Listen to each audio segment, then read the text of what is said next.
एक जंगल में एक सोना चिड़ा अपने छोटे से खानदान रहता था। वो बहुत गरीब था। उसका एक बेटा था जिसका नाम चूचू था।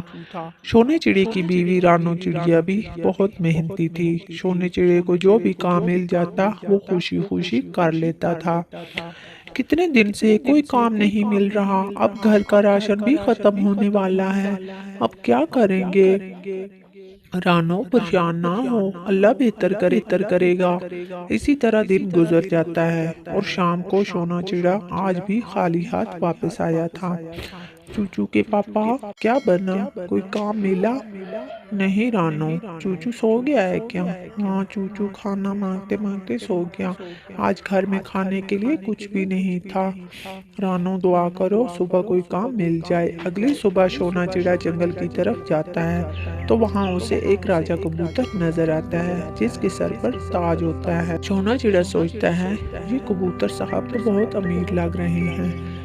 इनसे पूछता हूँ किसी काम पर मुझे रख लें। सुनो तोते, कल्लू कौवे, मुझे इस जमीन में गंदम और मकई की फसल लगानी है। जो तुम में से इस काम के बारे में बेहतर जानता है उसको मैं ये काम दूंगा और फसल तैयार होने के बाद आधा हिस्सा मैं उसको दूंगा जिसने ये काम अच्छे से कर लिया।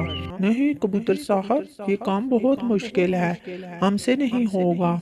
सोना चिड़ा जल्दी से बोलता है, कबूतर साहब, मैं ये काम कर लूंगा और आपको गंदम और मकई की फसल तैयार करके दूंगा। ठीक है सोना चिड़े, तुम ये काम कल से शुरू करो और जब तक फसल पक कर तैयार नहीं हो जाती तब तक तुम अब घर वालों के साथ मेरे घर पर ही रहना ताकि खाने पीने की कोई मुश्किल पेश ना आए।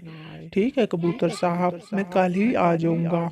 सोना चिड़ा खुशी खुशी घर आता है और सारी बात रानो को बताता है। रानो भी बहुत खुश होती है। फिर वो तीनों कबूतर के घर में आ जाते हैं। रानो सुबह होते ही सोने चिड़े के साथ उसकी मदद के लिए चली जाती है। इस तरह दिन गुजरते रहे और गंदम और मकई की फसल पककर तैयार हो गई। कबूतर ये देखकर बहुत खुश होता है और वो सोने चिड़े को इनाम के तौर पर एक छोटा सा घर और फसल में से आधा हिस्सा उसको दे देता है क्योंकि सोने चिड़े की मेहनत से कबूतर साहब को बहुत फायदा और मुनाफा हुआ था।